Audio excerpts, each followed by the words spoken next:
Right, guys, welcome Josh Alexander and Steve Maclin.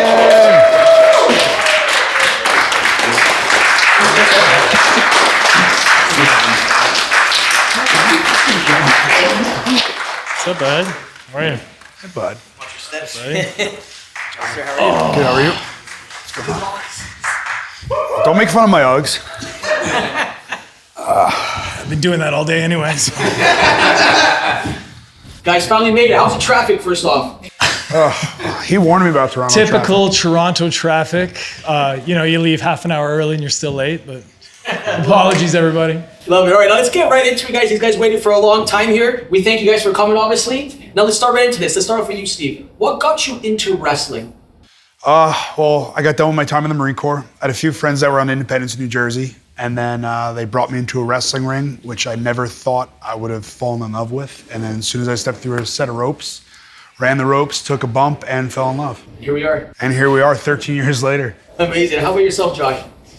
I mean, very similar. I think a lot of wrestlers' journeys start the same way, where you don't know until you get in a ring, and then you just find this addiction the second you start. From my first bumps, my first lockup, it was just like this boost of confidence I've never felt before. Like I was naturally gifted at this from the moment I started at it. Like I'm not saying it was amazing when I started, but it was just like this affirmation that I should continue on this goal, right?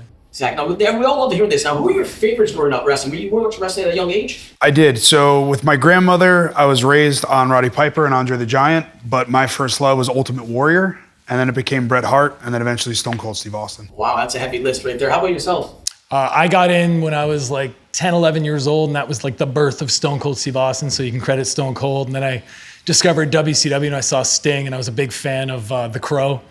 And I was just like, I thought it was the same dude when I was like 10, 11 years old. And then through that, I discovered the cruiserweights and everybody else. Zach, now, Josh, I gotta say now, you're very proud of your Canadian roots. You have it all over your attire. What does it mean to you to go up there and always wear that Canadian leaf on your attire? I mean, it's just a continuation of the stuff from when I was 10, 11 years old and I started renting videotapes from, Blockbuster, Jumbo Video, stuff like I'm aging myself by bringing up renting videos.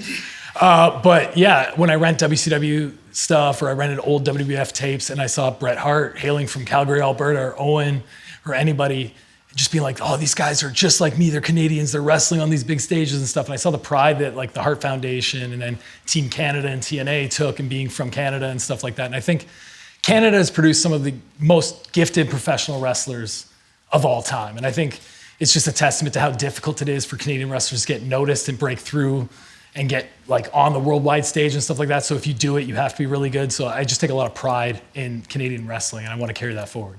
I know yourself, you said you're in the military. How's that transition like from the military to wrestling? It's very similar, and as a lot of people don't understand that, but pro wrestling is very much learn the basics, break everything down Barney style, where you're learning A to Z on the basics. Once you step in a ring, you learn how to get in a ring properly, how to get out of a ring properly.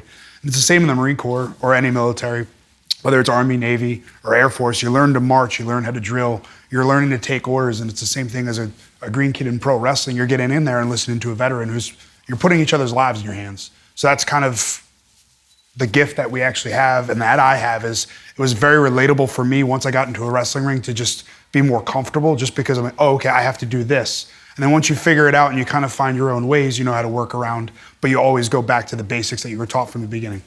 And I gotta say now, you're so gonna stay on you there. Your time in NXT. Let's talk about that, your overall time in NXT. It was a great time. It was a great learning experience. I got to NXT in 2014. I just started training in 2012. That December, I just signed with the Monster Factory in Paulsboro, New Jersey. Had my first match about 6 months later. And then within a year and a half of being at the Monster Factory, I was recruited by Joe Briscoe, which brought me into NXT, which was very lucky and gifted at that time to get the opportunity to go to NXT down to Orlando. And I just learned to work television. I learned to work that style of WWE. And then with the influx of all the independent people that were coming in at that time of like the Finn Balor's, the Shinsuke Nakamura's, the Kevin Owens, like that's where I started to kind of pick the styles that people were doing on the indies, in Japan, people that were down in Mexico doing luchador, and it kind of intertwined where I got to understand the different styles. And I got to tag with one of my best friends, Wesley Blake, we became the Forgotten Sons, and I learned that tag wrestling makes you a better singles wrestler more than anything. And anybody knows about tag wrestling, it's him too. But it's a fun gimmick match, and it makes you better just for maneuvering around the ring, so to speak. Perfect. Now I'm gonna see for yourself. How about your time in TNA? As we all know, it winded down, or whatever the future holds. How about your time in TNA? Man, I was in TNA for 6 years. From 3 months after I started, up until the last year, I was a champion. Like, I was a tag team champion, I was X Division champion, I was a world champion. I was highlighted, I was given opportunities against some of the best in the world. Like, my 6 years in TNA, I think if you were to give any other wrestler in the world just like a question of, would you like this? They would be like, I want that more than anything in the world. So like, I can't say anything bad about my 6 years in TNA. It was a dream come true. I got all the opportunities and then some to like show what I'm capable of in pro wrestling, and I'm just so grateful for it. I'm gonna ask you a question. Now everybody's gonna be like, huh? How's free agency treating you? I mean, it's kind of stressful, like I'm lucky that I have representation. Like, I have agents and well-respected ones in the business that are, have negotiated with WWE, have negotiated with AEW, have done these things. And I have options on the table. It's just whether or not I hear from my agents, which I haven't yet since free agency has popped up. So yeah, we'll have to wait and see, because I'm still waiting to see.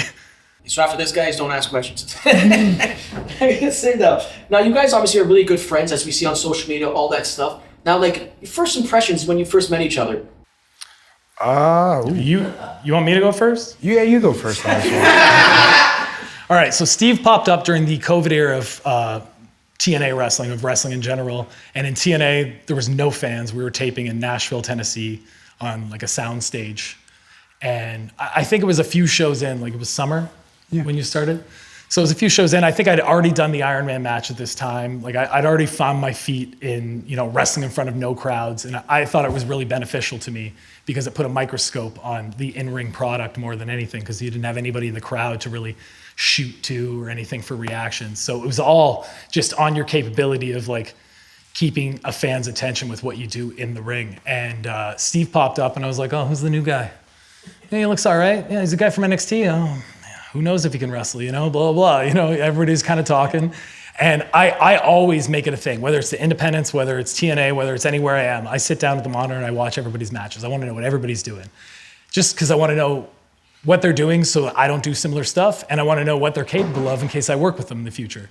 And I watched Steve's first match. I can't remember who it was with, but he came to the back, and I didn't know him from other than saying, hey, what's up? And I went up to him and was like, yo, bro, if you wrestle like that and you keep doing stuff like that, the sky's the limit for you here. I think you're awesome. Like, just everything he did had this intensity that reminded me of like, the Stone Colds and all these people in the ring. And I just thought he was great, and I couldn't wait to work with him. And lo and behold, I had to wait 3.5 years to do it.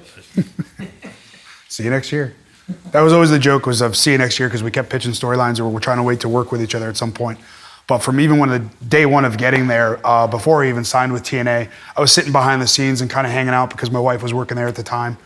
And I just watched at the monitor and kind of kept to myself a little bit. I knew kind of most people in the locker room, but I never knew of Josh, never heard of Josh. And then I started watching him, and I'm like, that's a guy I want to work with here. Just because I watched his style, and I'm like, all right, we can do this together. And like he said too, I want to always watch and see what people are doing. I wanted to debut, okay, this person's doing this move. I don't want to do that move. I don't want to be the same as everybody else. What would make me stand out more? And watching Josh, that's kind of where I was like, seeing someone that stood out to me the most by his work was like, I want to work with him because that'll make me better as well.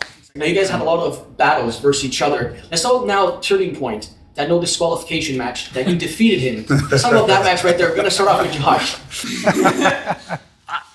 To me, I think it was a long time coming for this match, because this was like in wrestling, we call it a blow-off match. Like, you have all this feud of all these like interconnected promos, segments, matches, and stuff like that, which are, I'm not going to say meaningless, but they're all building to like the climax of the story. The climax of the story was us at Turning Point.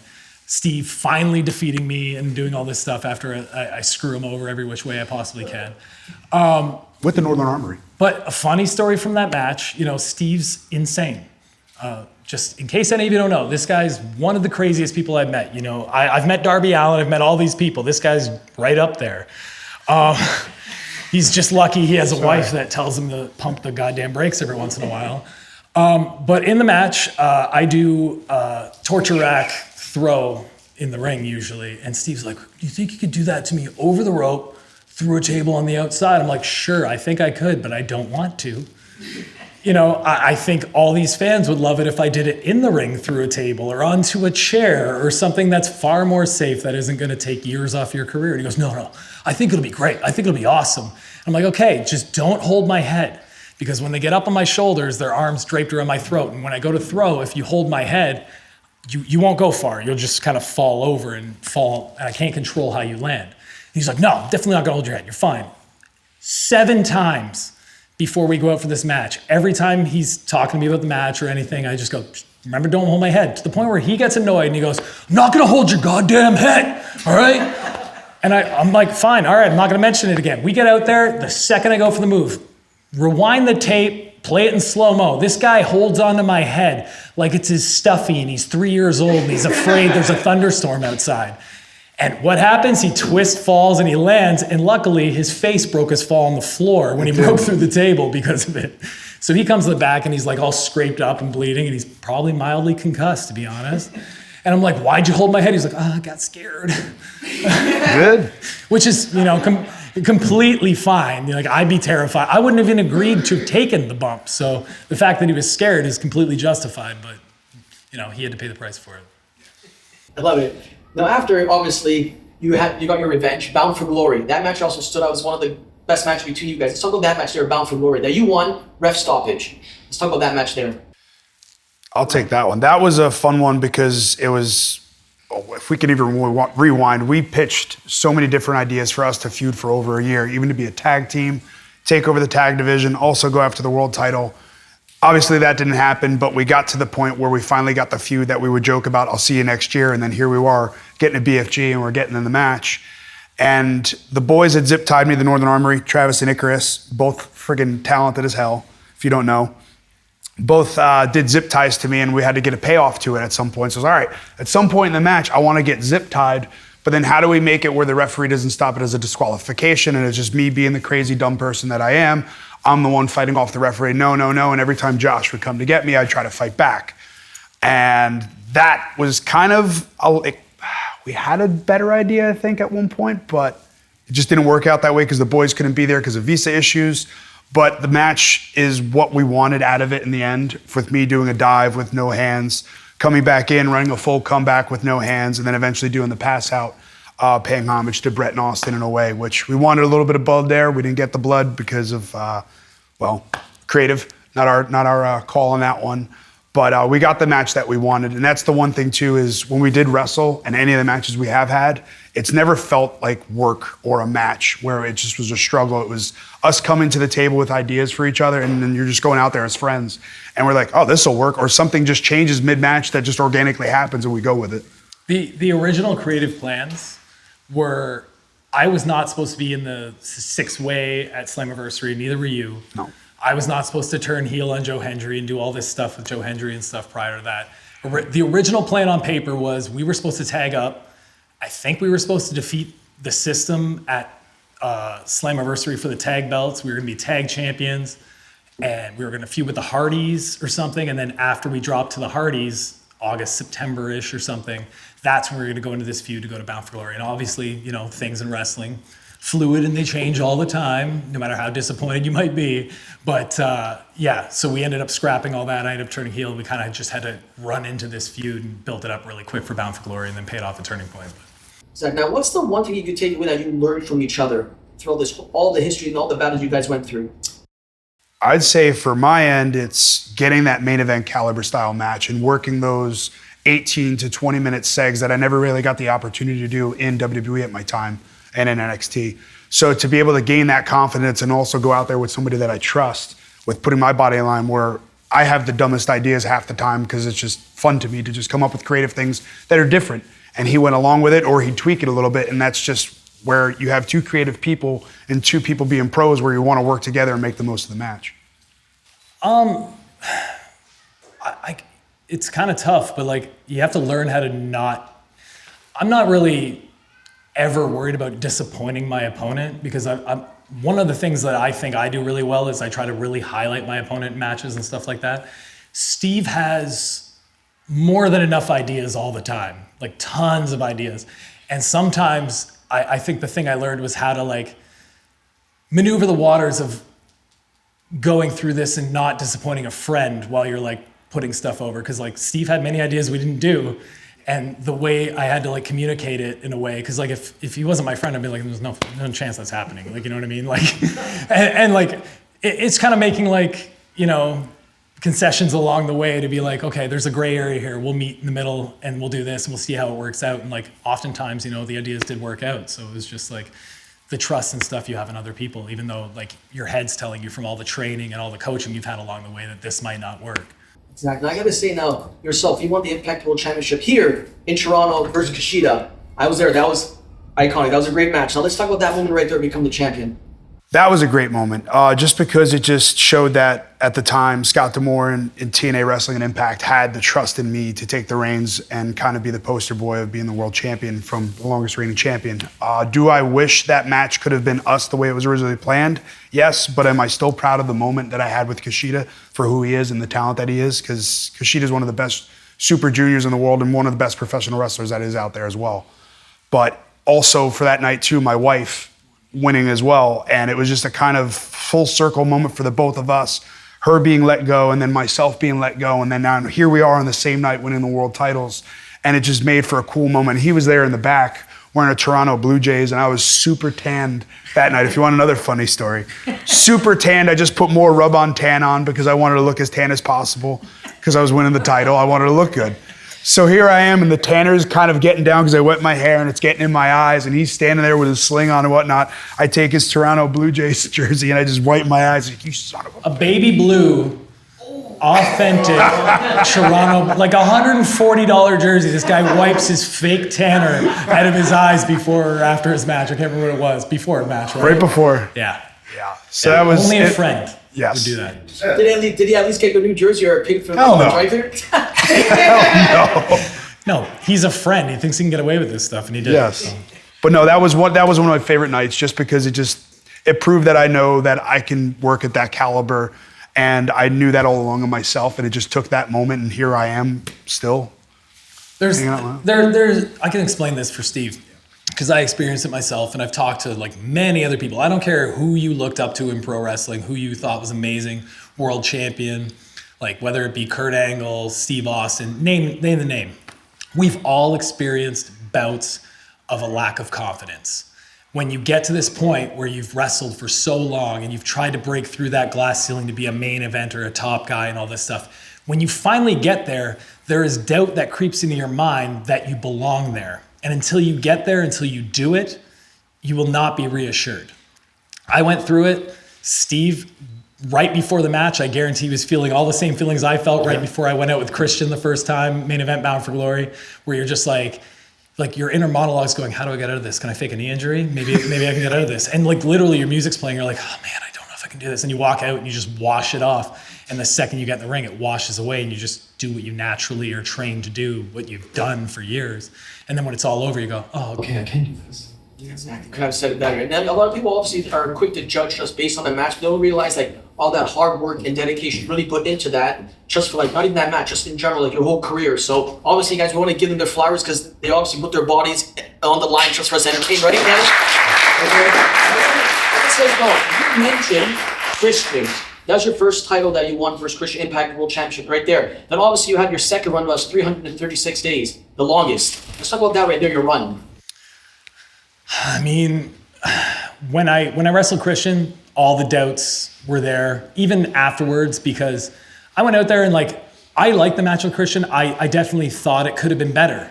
And I thought maybe I was in my own head a little bit, but I also knew what the end game was of that evening. You know, I knew Moose was gonna come out and kill me in front of my family and take the belt.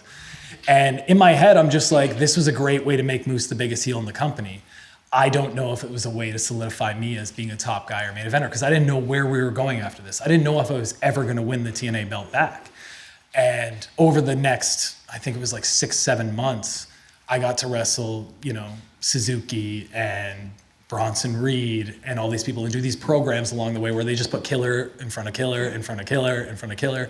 And these high profile matches that even though they weren't main events of the show, they were looked at as like marquee matchups on every pay-per-view we had. And by the time I rolled around a Rebellion where like I was wrestling Moose and I knew I was going to beat Moose for the championship and put in this spot, I was like, oh yeah, I'm ready for this. Totally nobody, and like, it's not like an egotistical thing, but I was just like, nobody in this company can touch me for the confidence I've built up and the work I've put in for this now. Like they've put me, and I think it was very purposeful by Scott D'Amore and Tommy Dreamer and everybody involved to do the thing at Bound for Glory, because it put some eyes on me, but it also made Moose a giant heel, an adversary, and then just keep us away from each other for so long to give me the reps, to give me the confidence to know. So when I won that championship from Moose, like you're talking Ishii was next up, then Eric Young at the 20-year anniversary, Slammiversary, like the names just stack up for my title defenses through that nearly year-long run where like I was going out there and I wasn't stressing at all about anything I was doing. I was just like, we're gonna go out there, we're gonna tear it up, we're gonna have one of the best matches on the show. Like this is, it was business as usual at that point. And like that was just something like, for somebody who has a lack of confidence like me, who has struggled with confidence my entire life, to get to that point in wrestling, like to where I am now because of that, like that's something that was sorely needed. And like, I'm so grateful for it. Thank you. I gotta ask you, Steve, now as well. Do you like this whole TNA WWE partnership that's going on? I think it's great. It's getting more eyes, obviously, on TNA, and it's also a good partnership because there's so many similarities. There's so many talent that are in WWE NXT that have been in TNA previously. And especially for me, like, if I ever get the chance to go back there, that'll be a real. We were just at Full Sail. So, like, we did live TV at Full Sail, and I was telling him, like, it was just kind of, like, weird, and, like, a little bit of anxiety crept in going into the building because it was just like, oh, wow, like, I spent 6.5 years of television of my time, like, learning in NXT in this building where you would walk around on eggshells, kept your mouth shut, you learned and you listened and you did what you needed to do. I did so many jobs in that building. I lost to Corbin about 10 times from the end of days. But like those were all learning experiences that like it became a full circle moment being back there. And then now if I was to ever give that opportunity, that'd be great. But it's just awesome for TNA to now have this light shined on it as this bigger brand that it's always been. I felt it from the day I stepped foot into TNA at the time Impact during the COVID era where it was weird, where no fans were. And then once fans came in, you just felt this rumbling of just that bubble getting ready to build up and burst. And I think it's kind of burst a little bit where TNA is this bigger entity now, especially since the rebrand, especially him and Ospreay killing it the night on, me and Swan opening the night at Hard to Kill. Like it just, yeah, it's been awesome so far. And I gotta say now, both for you, both of you guys now, who's like the most underrated wrestler in TNA right now that you think just deserves a push? Underrated? I don't know if he's underrated, but like I texted a couple people after the live episode Thursday night, and I was just like, Leon's a star. Yeah. And like, I've known that since the moment I saw him. I saw him on an independent two years ago now called Sov Pro in Manchester, England. I went over there to defend my world championship at the time. And I saw this kid go out there and have an insane match with another wrestler called Ender Kara, who is also very talented. And I remember going up to Leon afterwards. I was just like, man, that was amazing, blah, blah, blah. How old are you, by the way? And like, he's like standing 2-3 inches over me and all this stuff. And he's like, I'm 18. I'm like, what? Or like 17 or something, whatever he said. And I was just like, my brain like went, what? Like, he was just like, yeah, I started wrestling when I was like 11. I was just like, you're far better than I ever was at 18 or whatever it was, you know what I mean? And like the second I like left that show, I texted Scott D'Amore. I was like, I don't know if you know who this guy is, but you need to look into him. And then the European tour rolled around, I think in October of that year. And like, that's when Scott was just like, we're signing this guy. And now he's there. And I think like I wrestled him last year at Rev Pro and he beat me with a roll up. And when he beat me with the roll up, crowd goes insane because they didn't expect it to happen. I turn, I'm like, what? Like doing like he pinned me, ref, come on. I turn to him, he goes, I want your spot. And he's just staring at me. And I was like, well, fucking come take it. You know what I mean? Like we're having like a shoot moment for a second. Cause like, I've always said, I was just like, you want my spot? Come take it. I say it to anybody in the locker room. Like if you want it, come take it. Cause this is a competitive business, man. Like that's fine. If you're better than me, it's all yours. You know what I mean? That I need to work harder. But, I think the world of him. I think he's so talented. I think now that he's being featured a little bit more on TNA programming, everybody's getting to see it, and he's showing out like full force. He's very smart in what he does too, because he doesn't waste a lot of things, and that's also he's got a good head on his shoulders. I could say, if anything, Casey Navarro. He's another one young talent, and also Jason Hotch. Those are two not underrated. They're just not capitalized on enough yet. So those I would say would be other talents to look out for too. I mean, I could say a ton of people that I think Yeah. could do a lot more with more television time. It's just pro wrestling's a thing where like there's only a finite amount of spots, and like this guy, like if somebody gets hurt, guy might get an opportunity. If something happens, like Casey Navarro, he was kind of hanging around forever, and then something happens, Swan's gone. They needed somebody to slide into the spot. Casey slid in, and man, that guy's capitalized full force. So it's just waiting. Like I've always said, wrestlers, all they should ever want or need is an opportunity. And it's just whether or not that opportunity comes, you need to be ready when it does. And like, there's so many people on that roster that if they get an opportunity, they're going to show up full force. I got to say, one match also stood up for you, Steve, is you versus Shelley when he defended his title. Just talk about that match right there. Versus Shelley. When I defended the title, Yes, okay. yes. That to me was another creative decision that I thought was going to happen a month later at Slammiversary, but it ended up happening early. But it was, to go back to your question earlier, winning the title that night, it felt better to lose the title just because the reaction that we got, the crowd I don't think expected that night at Against All Odds.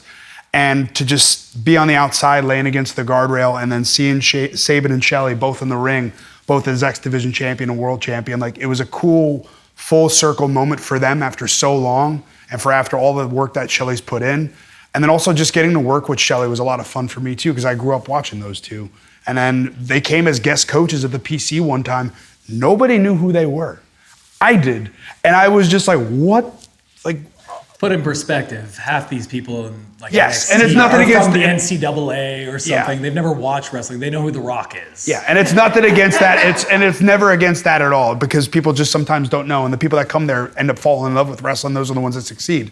But it just blew my mind, and it was cool to get to know them in my time in NXT. And I even worked with Shelley and Kushida in NXT when they were doing the Time Splitters, and we worked in the Dusty. But then here we are now going here at Against All Odds, and it was just an awesome moment because we already had a history with each other, and it was easy to put the match together. We'd have to butt heads really on much, and it flowed. And then the rematch in Australia didn't go the way we wanted it to, but it was a good time. It's like, now I gotta say, you mentioned Ospreay. Let's talk about that. That was a crazy, insane. I believe you fought him twice. Let's talk about that. Which one was your favorite out of the two? I mean, I gotta say part 2 was my favorite. Part 1 holds a special place in my heart because I did it with a torn lat that I tore the night before. So like I went in barely being able to use my left arm, and to pull off that match, like adrenaline is a crazy thing. Like they were thinking about medically pulling me from that match after my match at Bound for Glory with Shelley, where I tore my lat early on in the match. But like I woke up in the hotel the next morning, I warmed up, I stretched, I went to the doctor. He put me through like all these things, and like it hurt like hell, but I could still do it. So there's no way they were taking that match away from me. But the second one, it was just like this comfort level, and it was the rebrand. Like it was the first main event of the first episode of TNA Impact Wrestling. And to me, being a kid that, from June 19th, 2002, tuned into TNA and so on and so forth, like there was like a special place in my heart for like TNA being back. That's something I wanted as a TNA fan forever. Cause like I didn't think Impact was the same thing. It always felt like this weird kind of, throw off of what TNA was. So like to be rebranded as TNA, Ospreay has the same motivation for pro wrestling as me. Like we were both inspired by, this same people, AJ Styles, Christopher Daniels, Samoa Joe, that Unbreakable 3-way that, sticks out in our minds as the greatest TNA match of all time. And to go out there and like, he cared as much as I did to show up and show out that night for TNA. And it was his choice whether or not he got to put me over. And when we came back from that first match we had the night after Bound for Glory, he was just like, I'll come back and I'll put him over anytime you want. And that's how that all transpired. So like to get the respect of somebody like that, to be able to do that for me when he certainly didn't have to with what he was doing and stuff like that, because he had already committed to AEW at the time. It means a lot, even above and beyond like how amazing the match went. I'm now gonna say, Steve, now through your whole TNA career, what was your favorite match? If it's just something that sticks out to you, like, I really enjoyed that match. That was my favorite so far. I'm pretty sure you have a lot, but... I do have a lot, obviously ours, but my first pay-per-view at Hard to Kill with Trey Miguel, just because Madison Rain was our producer and we weren't overproduced and we were kind of left alone. It was the first time in my career coming from NXT, and now, again, back to Josh's point of gaining that confidence when you go out there and you work. And here and Trey had a match called, And I asked for one thing. I'm like, hey, we want to do a hot start with this dive from me. Can we use the guardrail? Everything got cleared. We're like, cool. And we went out there. We weren't bothered with our times. We both killed it. And Trey's another one of those talents that you can just go out there and it's a night off and it's a lot of fun. But for me, it was fun to mix it up with a smaller guy that can do a lot, because now here I am a base that can mix with this style and make the match accelerate and slow it down when I want to. And I just came out of that fulfilled, knowing that like this is what I've been longing for pro wrestling, to just go out and do my craft the way I want to do it, and I can come back and the boss shakes my hand saying, hey, good job. So felt that there. I gotta say for yourself right there, Josh. Now obviously you fought like so many. Now let's talk about TJP, the Ironman match. You also had one with Nemeth as well. How do you prepare yourself just like for, obviously your stamina has to be on some top tier, but how do you prepare yourself to be in that ring for 60 minutes? The TJP one is the one that stands out the most because it was in the COVID era. There's no crowd. And I've said it already here, is like adrenaline's a crazy drug.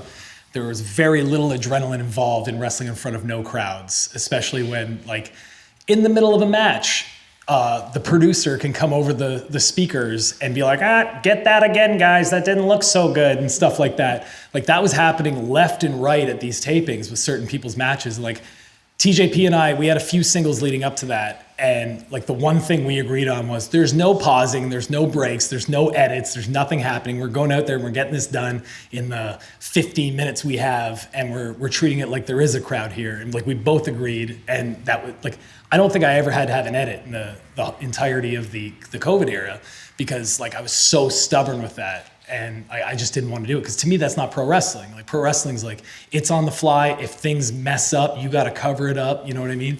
So to do it for, I think it was like 66 minutes or something like that, because we did overtime. And the one thing I take away from it, like I can't talk good enough about TJP. I think TJP is one of the most underrated wrestlers in the world to this day. The fact that he isn't making millions upon millions of dollars to either train pro wrestlers or perform as a wrestler on some platform blows my mind. That's how talented this guy is in the ring. Like he is a magician. And I've learned so much from him. But that night when we were going to the 60-minute countdown, the match ends, and then I know we have 7 minutes of overtime. And in my head, I'm going, we already did everything we said we might do in the next 7 minutes. What are we gonna do? And like, I just kind of pull myself up in the corner. I look at him and he looks at me and he kind of just did like a shoulder shrug. And I went, okay. And then the next 7 minutes you get is just us wrestling with no preconceived notion of what we might do or how we're gonna do this finish and all this other stuff. And like that to me is like the art of pro wrestling. At the end of the day, to rely on your training, rely on your experience, rely on everything you know, and then go out there and still perform. And even though it wasn't in front of a crowd, everybody that watched it seemed to like it. So I think, we did all right. Exactly. Now I got to say for you, Steve, as well. Now you fought Mike Santana. It was a singles match. Then obviously it was interfered by Trey Miguel, etc. You guys went as a tag. How was that teaming up with him? That was actually a lot of fun, because here you have two guys that want to get away from tag team wrestling completely because of our prior experiences in that. But even to go before that is even with Mike's debut at, that was hard to, or no. Rebellion, I'm sorry. When we wrestled at Rebellion, like I just knew instantly, like we clicked, and just talking to each other and like just highlighting where he needed to be highlighted for somebody that's coming back. And then here we are building to a tag team that we didn't think would ever be possible because we wanted to be away from it. Was a lot of fun. And then if you go back and watch that match, we clicked kind of, it just flowed, because you have two guys that know tag team wrestling and also wrestling the Rascals who know tag team wrestling very well.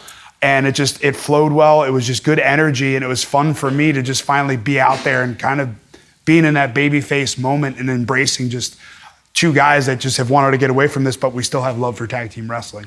You say now yourself, Mike Santana, which I tweeted, I said probably is hands down the start of the year, but it's probably the match of the year. His I Quit match, guys.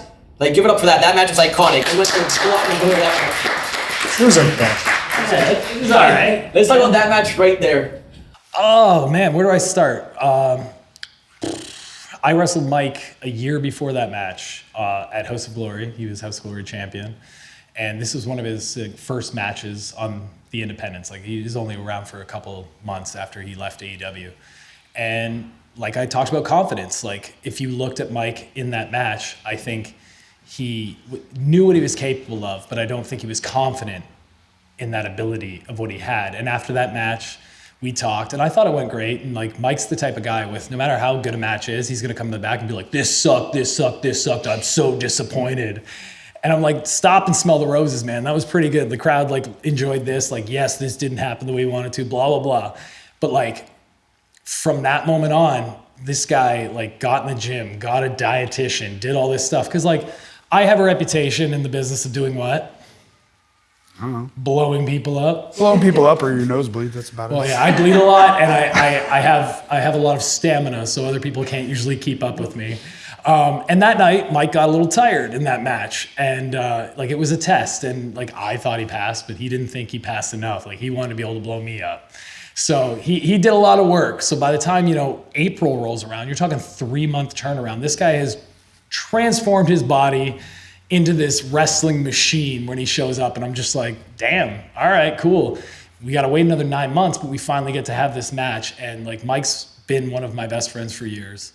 I love Mike. I think the world of him. I know what he's capable of. When we wrestled LAX in the North, me and Mike were the ones that were like the ones we wrestled in San Antonio one night, the night we won the tag team championships in the North. The building in San Antonio that night in June or July, probably July, was 130 degrees Fahrenheit, which Canadians, that's 45 degrees or something. Like we walked out from the air conditioned change room. The second I walked through the door, sweat starts beating down my face. And I look at Mike and I go, "What are we doing at the start of this match?" He's like, "We're just going to wrestle for the first 6 minutes because like it's really hot." I'm like, "Why are we going to do that?" And he's like, "Because we will, because we're stupid." I'm like, "Okay, cool." And we wrestled for 20 minutes, but like we were punishing ourselves in this place. And that's just like the mindset we have of we're going to go out there and work. Because like we've idolized the Eddie Guerreros, the Kurt Angles, all these guys that, wouldn't bitch about anything. They just go out there and do their craft. And by the time, Genesis rolls around, I'm so happy to be able to do this match. I wish we could have had a longer story to be told. But we go out there, we have this I Quit match, and I couldn't be happier with it. We told what I think we did. Like when I say I like telling stories, I think wrestling fans get this mistaken of like, oh, he doesn't do a lot of promos and vignettes. I'm just like, no, I like telling a story bell to bell in my matches as well. Like Bret Hart is one of my favorite wrestlers because I don't care what match you pick. Pick Bret Hart versus 1-2-3 Kid. One I make all my students watch that I coach because he tells a story of this tiny wrestler wrestling a world champion, yet when the match ends, when he still defeats this tiny wrestler looks like he actually kept up and competed with this world champion where he comes out looking way better than he was in a loss than, he told this story through this thing. And that's what we did in the I Quit match. Like he wrestled from behind the entire time. I punished him, man. He's one of my best friends, and I was lacing this dude the entire match, making him earn everything because I just knew it would benefit the match in the end of it. And by the end of the match, it all ended how it did. I finally quit, and I grabbed the microphone, and not scripted. Nobody told me to say this. I didn't know I was going to say this at the time. By the end of the match, that's when I said, you made me say I quit, but you're the new standard at TNA. That came just out of my mouth without me even thinking about it. And that's because it came from the heart. I think this guy's the guy that needs to set the bar for like that company moving forward. I think he's going to be a multi-time world champion. I think, he's the guy that should break my record if anybody's going to break my record for holding that title. Hey, you get there in a year, kid. All right. But I just think the world of Mike because he's just one of the most driven wrestlers I've ever seen, and to see everything he's overcome, with his addiction stuff and just the man he is now, I think the guy, is a hero for a lot of people. So, team friendship bracelet. Yeah, our team friendship bracelets. Let's talk about these bracelets. Let's talk about these bracelets. I just brought it up. I bought 3 bracelets for me, Steve, and Mike Santana upon my exit from TNA. And you will see me wear this every single time I'm on TV, no matter where I am again, to let them know that they're always going to be a part of my career because these guys are my brothers. So I got to ask, what does Josh Alexander mean to you after you just heard all that right there? Oh, let me get comfortable, guys. No, it's just funny because, like I said, the Marine Corps and wrestling is very much so similar, and it's a brotherhood. And you meet people, and it's funny, like we instantly kind of became friends without really becoming friends. And when he tore his tricep, he stayed at my house. Coming back from Mexico with my wife, she was on the same tour, and he had to get surgery for an MRI. And he was One second. I'm at the hotel in Mexico. My triceps torn off into my armpit. I'm on the phone with Scott Demore and TNA, and they're like, we'll get you a hotel, we'll get you a rental car, we'll get you straight to Orlando. And Deanna's across the table from me. And I get off the phone, I'm like, they're getting me a hotel, a rental car, I'm going to Orlando with you on the same flight. And she goes, you're staying at my house. I'm like, no, they got me a hotel. She's like, you're staying at my house. And I was like, yes, ma'am, okay, no problem. Like, that's how it went, because Deanna's Italian, and she's a little... She's my Spitfire. Yeah, I got no authority on that end. But no, that's just, we were already friends, but I think that's the moment we kind of became good best friends, just because we got to hang out with one another. My Wesley Blake was staying at the house too, because he was coaching at the PC back and forth from Texas. So like, here we all are in the house together. And I was like, holy shit, like we're all best friends. Like, wow, all right, yeah, he's my best friend. But it's a cool moment because we became so close, and then we always just sit and we watch wrestling together, or we send each other. I send him the My Way video mostly every day, just because it's first thing I usually put on when I'm doing cardio. I'm about to start my workout. And it's just our little inside jokes, but like we get wrestling, and he's somebody that I know I can go to no matter what, whether it's professional wrestling or life questions. No matter what, he's always there, and we're there for each other. And he's someone like I annoy the crap out of anytime we'd be in the back, where he's trying to go over his match, and I'm like, hey, listen to this. And then I go over my whole match, and then he starts to call his match, and I walk right the fuck away. Good time. So it just, like I said, it's a brotherhood, and I consider him my brother, and yeah. I'm not the most emotional person half the time, but he's my best friend. When I left TNA. Yeah, he did. I gotta ask now, Steve, right back to you again. What has wrestling taught you? I think it's more, if anything, cultured me in life. Just because you meet so many people from around the world, whether it's fans, professional wrestlers, like you just learn to kind of just understand what people are like. And then it's also just having patience in what we're doing. And that also adapts into life as well, where you become patient with everything. Like you control what you can control. I know I can control my head, where my head is, space is at half the time, my body, the way I approach things, how I show up to work, how I leave work. Sometimes I leave angry, but I usually bitch to him about it. But it's just, you just learn to just live life and just kind of control what you control. And like I said, being cultured, and just, I never thought I'd be sitting here in Toronto, like at some point in life, just sitting with my best friend, having a conversation with fans and with you. So it's just enjoyable. And just that one thing pro wrestling has been is nothing but enjoyable for me, from when I was a kid to now as a grown adult, and I get to be a big kid the rest of my life. We can't thank him enough, obviously, for being here, right, guys? Of course. He wore his nice slippers for you guys. Come on. I did. Those are my, hey, don't knock on my Uggs. Listen, side note, I don't like foot prisons, which I call shoes. And I like to be in sandals. You've never heard foot prisons before? Okay, so I live in Florida. I like to be barefoot. I was in the Marine Corps. I wore boots all the time. I like to let my feet air out. Or if I like to be in my backyard, I'm always barefoot. Or if I'm walking my dogs, I'm barefoot around my neighborhood, just because I'm weird. But now, if it's cold, I like to wear my Ugg slippers. They're comfortable. Let me tell you, we like double socks in it sometimes. We're just Canadians. It's cold. I gotta tell you, Josh, what has wrestling taught you? Wrestling taught me work ethic and responsibility, I think, more than anything. When I started wrestling, I found this love and passion for it. I knew I wanted to do it all the time.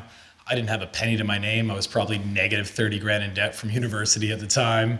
You know, living paycheck to paycheck for most of my first probably 12 years of wrestling, just to be able to do this. But it taught me this work ethic where like I fell into the trades, because I found a trade where I could, you know, if I was really good at my job, they would let me have Fridays off, because I was the one that didn't drink and didn't like take 14 smoke breaks a day, and I would get stuff done, you know what I mean? So like, I just found this work ethic to just work as hard as I possibly could in every aspect, be it wrestling or in my personal life, because I had this addiction to pro wrestling that I wanted to continue that, because I didn't know where it was going. Like, honestly, when I got signed to TNA, 6 years ago, I didn't think I was ever going to get signed. I was just happy doing this on weekends, on Canadian independent shows, as a person that was like not banned, but told never to travel to America again to be a wrestler. I was just doing this because it made me happy, and I still had that work ethic to be my best self every single time I stepped in front of, a crowd, because I didn't think I could call myself a pro wrestler unless I did all that work and stuff like that. So I'm very grateful, because it made me grow up real fast. Exactly. Now I gotta say, the part of the show that I really love, guys, I can ask you these questions, rather the fans can relate and they love hearing this. Usually goes viral. I gotta say, now let's start off with you, Steve. Dream match for you. Somebody from the past or the present. If you could pick one person for a dream match for you right now. Roddy Piper, just because my grandmother that would be her dream match. So for me, being raised on Roddy Piper from her, that was my introduction to pro wrestling. That would be my dream match. Or Stone Cold, for my own personal. Actually, you both have the similarity. Stone Cold and him, like the similar. Somewhat. The ultimate dream match would be Eddie Guerrero. Like I mean, I could say the Bret Hart, I could say the Kurt Angle, all these things, but to me, I think Eddie Guerrero is the perfect professional wrestler. I think, regardless of style, you know what I mean? Lucha Libre, Japanese style, North American style, you're talking about an entertainer. You're talking about somebody that checked every single box in pro wrestling. Eddie Guerrero, to me, is the tippy top of everything. 1A, 1B, Shawn Michaels, Bret Hart's right there too, but I would say Eddie Guerrero. Second, I gotta ask you now, your Mount Rushmore. See, I'm getting very American in this. Your Mount Rushmore of wrestlers. So give us your 4. Bret Hart said 5, but we'll pass Bret because obviously that's Bret. Well, give us your Mount Rushmore of wrestlers. I'd have to go with Bret, Austin. You got Cena, and I know he's not a fan favorite, but for the professional wrestler and what he did in the business would be Hogan. Now, is this my personal? Yeah, why not personal? Yeah, Or is personal. this because he just answered like the Mount Rushmore of like who he would consider based on like whatever metric. That's also always the hard part of this question too, is like, all right, well, now are we basing it off of like the drawing of money, or is it the caliber of actual talent for their matches? Generational. It goes Generational so many too. different things. Yeah, exactly. If I'm doing personal, it's Bret, Eddie, Kurt, AJ. That's a good list there. I gotta ask you now. I've always followed your Instagram. Dion likes to put you on history lessons. Now I gotta let you. Okay, now this is the You don't have a history question. This is the Canadian version. Please tell me you know this. Oh. Who's the Prime Minister? A lot of favorites here. Prime Minister of Canada. Trudeau. There you go. If you don't know that. I thought they were gonna boo or something. I thought they were gonna boo at this. I gotta say now, one of the last questions. Is he the Prime Minister still? Didn't he quit? Like I you think did? so still, but we don't even have a new one. There's an asterisk beside it. I don't know. I thought he stepped down. I don't know. They're looking for a new leader. Oh, okay. Yeah, I'm gonna say now, any advice that you'll give to like say up and coming wrestlers that look up to you guys that want to do wrestling, like a young kid there or somebody that's coming to you like, I want to become a wrestler. What is your advice to them? Find a reputable school, find a good trainer, know that this is a career. If you want to do it as a hobby, there's nothing against that, but you're putting your body through so much in this business, and it's not a sprint, it's a marathon. The one thing I get asked this question all the time, and the one thing I always say, it's usually people that have already trained or like beginning training. They're like, what's the one piece of advice you can give me? And I'll be like, look around at everybody you're training with, everybody that's on shows with you or that on shows you watch, and understand that you need to work harder than every single one of them. I don't care who they are. You can look like me. I look at, the Kenny Omegas or the Roman Reigns and all these people, and I'm like, I need to work as hard as them, because like, if I'm going to get any higher in this business, I need to work my way up there. Like, that's like where I'm setting my bar. But if you're setting your bar to be successful on the Ontario Independents, find the best person on the Ontario Independents right now, the Gabriel Fuerzas or so on and so forth, and be like, I need to work harder than that guy. I need to be better than that guy, because this isn't a real competition when you're wrestling, but it's certainly a real competition to get the fanfare, the name-worthiness, to get bookings, to get further along in this business, to build your name and equity. Exactly, and obviously tomorrow you'll be at the Northern Crown. As you're there, Jeff's right there, obviously. And now let's talk about that Northern Crown as well, Josh. You're a huge fan of them as well. Your last match was iconic. Well, Northern Crown, I wouldn't say I'm a part of Northern Crown, but I kind of am. I'm an advisor to Northern Crown. Would you say that? He said, yeah. He said, yeah. The way he says, yeah. Well, okay. So Northern Crown started because the two people that own and run Northern Crown were helping run other shows. And they were pretty miserable about it. And I was just like, just run your own show. Anybody can start a show. Pick 3 letters. Don't even pick 3 letters. Say something else. And they're like, oh, what about Northern Crown? I'm like, perfect. Start running a show. Find a venue. And then you can do your own thing because you're doing it right now for somebody else's benefit and you're not enjoying it. So go nuts. And then it happened. And I was meant to be a part of every single show. And TNA ran the very first date they had. And I think I had a torn tricep anyway. But I was very lucky to be a part of the shows. And I knew that my time on the Independents was coming to an end, so I pitched these ideas to kind of highlight 2 of who I thought were the flag bearers for Ontario indie wrestling moving forward, 2 people that I trusted to, not only have the talent in the ring to put on a show the way that like I would want to put on a show, but to also carry themselves in a professional manner to not disappoint me in the future. So I picked Gabriel Fuerza and Von Vertigo. And I think we got to tell stories over a 3-show period to, kind of highlight those 2 guys and highlight Northern Crown. Because I think Northern Crown at those shows, like just the vibe you have when you come to the ring, like it is a smaller venue in a brewery. It's kind of got this weird ambiance to it, but the crowd is there for pro wrestling.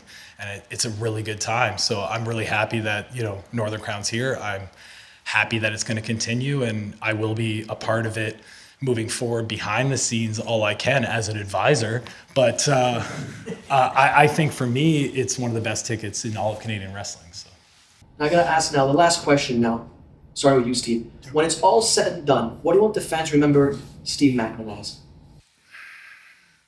No matter what I did, I gave 100% every single match that I was in.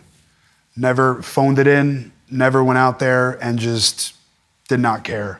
Anytime I step through that curtain, I love what I do because I grew up as a kid loving it, and I love it as an adult and also as a performer doing it. So for me, that's probably my number 1 answer. Second for you, Josh? Steve kind of stole mine. Hey, you're welcome. No, my character in TNA is kind of wrapped around this because, a lot of times when people find their gimmicks or their characters, it's just you with the volume turned up or whatever. And I'm not like a dead man Undertaker or anything crazy character like that, but I am somebody that has this rabid love and passion for pro wrestling. And I hope that has bled through enough to the fans when all is said and done so that they know that I cared about this more than anything. And I cared about the fans getting their money's worth every time they saw me. Guys, give it up for them too. As obviously now we're done the recording, but this is your chance now. You guys, anybody want to ask questions? Go ahead. Yeah, you guys could start the Q&A. Go ahead. Can I do one for each? Yeah, sure. Okay. First question for you. When I first saw, I don't remember if you were on Sacrifice when you were in Windsor, but I remember seeing you at Rebellion at Rebel 2 years ago. And the question is like when I first saw you wrestle like live, it was crazy to feel the crunch that you make, either when you take a bump or you give moves on other people. Is that something, at least with your size, that you learn to hone in with? Like guys like, say, like Batista, who are bigger guys like you, who can move really well in the ring, who weren't just kind of giants, but actually were athletic. And do you find that was something that you emphasized in your career when you started? I try no matter what, like I said, to go out and give 100%, but I also want to suspend that disbelief that no matter what I'm doing, you can look at and not go, that's phony pro wrestling. I want to do everything I can, and that's the way I approached it when I first started training from day one, was to go out there and make everything that I do believable. Whether it's a promo, whether it's a match, whether it's me stopping the floor from hitting my body with my face, I want everything to be believable that I do. That was a crunch. That was a super crunch. But no, it's finding the things that work for me that I can make work that come off as natural as possible for fans to look, just so you can ask a question like that of, was that always your intent of things, of making that crunch or making that thing look believable for a bigger guy?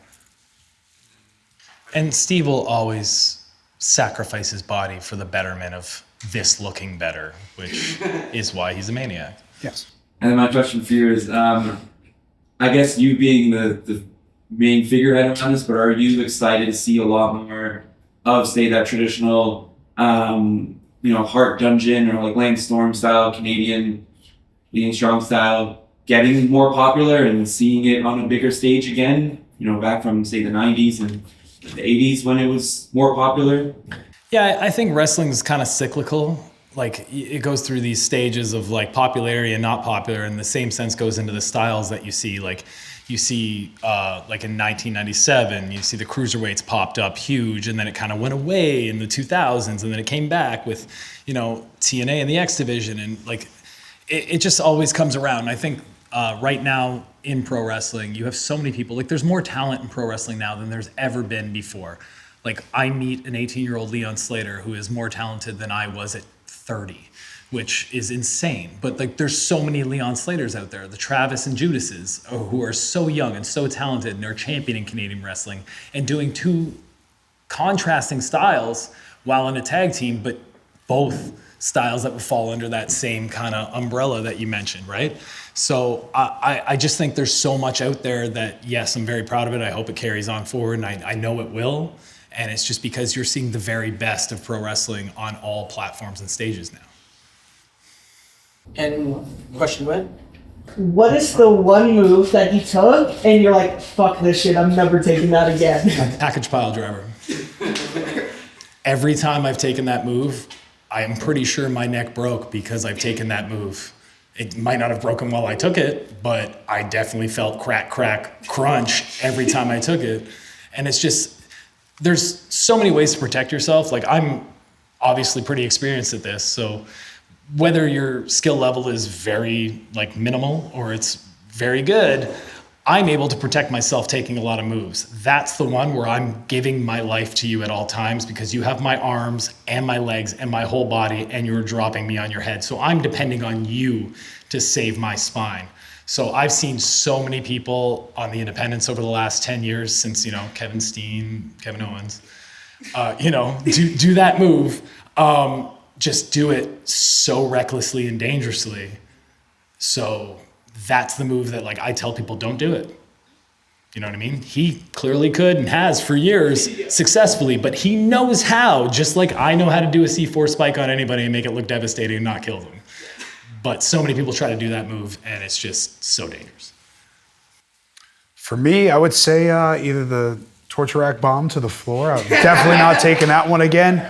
Or even a tombstone I took a few weeks ago, actually, and I texted you right away with a photo, and I was like, yeah, I don't think I'm ever taking a tombstone from everybody on the independents anymore unless it's you or EY ever on top of my head. He shouldn't again. be alive. I should not. Yeah, it hurt. But yeah, that'll be one that it's up there now on my list. Yeah, go ahead. I want to know, has training for professional wrestling changed in the last couple of years? Because right now there's like red light therapy, saunas, and so much more known about the human body now. Are they really telling you guys to get into this much more progressive modern training? I would say for me, I've now gone more into the avenue of going to see a chiropractor a little bit more, going to masseuse. I see a massage therapist at least 3 times a month, just depending on my work rate. But I'm also learning how to navigate now with weightlifting. The older that I'm getting in my body for the wear and tear that I've had on it for so long, now I'm trying to navigate my rest days or my recovery, because me being young and dumb, I would always go 7 days a week. I'd always just get in there to do something because I like to be active. But now it's finding other things to stay active and just to kind of relax and let my body rest and just get healthy and recuperate. Their swimming pool up at my house is a number one thing that I do to like decompress a little bit too, or just to, even if I want to go and swim and get a little bit of a workout that way, just to kind of get my body loose. Water has been a big help and a big proponent. When I even tore my groin 2 years ago, that helped me recover a lot faster, just walking back and forth from one end of the pool endlessly just to get back as quick as possible, because we wanted a story to tell. So it's just finding different ways to do it. I know red light therapy has become something, and so is the cryotherapy as well. And speak to the, like, that's all the outside the ring stuff. The in-ring training has changed a lot. When I started, like you were talking about, like there was days I'd show up and my trainer would be like, do 1,000 free squats before you can get in the ring. And you're like, okay. And you get tired after 200 and your trainer's staring at you ready to like just punch you in the face if you quit, and you just do it out of fear. Like, training has changed a lot because this bully mentality of being very physical with your students and stuff, this doesn't fly anymore, because so many of us went through it that now we're like, no, that wasn't right. Like, I'll never train somebody the way I was trained, because to me, it just, I don't want to treat people like that. And I knew that those Hindu squats were taking years off my knees in my career to do that stuff. There's a reason, like, so many Japanese wrestlers that did 1,000 Hindu squats a day can't walk at 55 years old. And it's not because of their wrestling, it's because they're doing free squats nonstop. Like, you only have so many reps on your joints and stuff like that. And the same goes for bumps. Like, when I started, it was 100 bumps right away. Whether your back's bruised and bleeding doesn't matter. Like, I'm not training people like that. And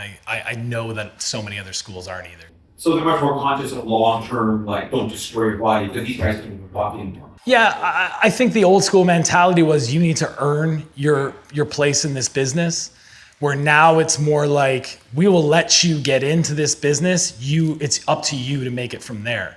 Because before, if you did earn your way in, you were automatically in the territories and you were making a living, albeit not a great living, but you had a spot to climb, to make a good living. So the business has changed enough now to where, like, anybody can train to wrestle, whether or not you're physically capable. Because, like, I don't train like that, but on the first night of my school last November, we had 16 signups.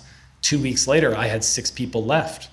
And it wasn't that physical. And, like, it's blowing my mind, because the stuff I went through to, like, get through was so much more intense. But, like, these guys are doing rolls and they're just like, thanks for showing me this isn't for me. I'm like, no problem, man. You know what I mean? Like, it's not. I saw a TikTok of, like, Inoki in Japan. Like, he punches me in the face in front of everyone. Hey. Like, literally, I'm not joking. Oh, no. Well, Inoki, like, that's a thing. Like, it's like a sign of respect to get slapped by him. Like, fans would line up just to get slapped by him and stuff like that. Like, that's a different beast altogether, but yeah. There's a buddy right back there. You have your hand up yet? Yeah, I know you guys still wrestling in TNA wrestling. What was it like to have NXT superstars come to your business? Because, I heard that some NXT superstars came to TNA and some TNA superstars came by to NXT. I'm kind of jealous that I didn't have that opportunity when I was there, just because I was in a spot where I was fighting for that opportunity. And you have some of these talents, like, we were in Philadelphia the one time. I forget the kid that looks like Randy Orton, like I forget his name off the top of my head. He's in the no quarter catch. He's a no quarter catch, but maybe, I don't know. I don't want to get. I can't remember his name. Yeah, either. I'm terrible. But he was like, "Wait, you guys get to live everywhere?" And I'm like, "Dude, listen, I've been in your shoes. Like, this is the greatest opportunity that you get to just come out here and kind of see this side of the world of professional wrestling out of that WWE bubble and being in the Performance Center."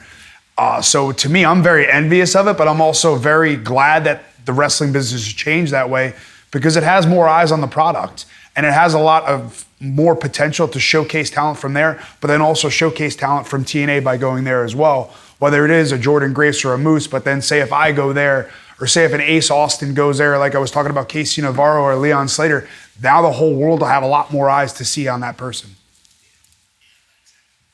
That's it. Yeah. Hopefully that answers your question. All right, guys, I gotta say thank you so much. And obviously, as you all know, obviously the meet and greets, you always gonna pay something, but as a thank you from me, just line up there and they'll sign the photos. It's on me, guys. So they'll both be signing photos there. Take your photos. It's on me. All right, guys, enjoy it. And give it a time for Josh and Steve and you guys. Thank you, guys. Thanks, everybody.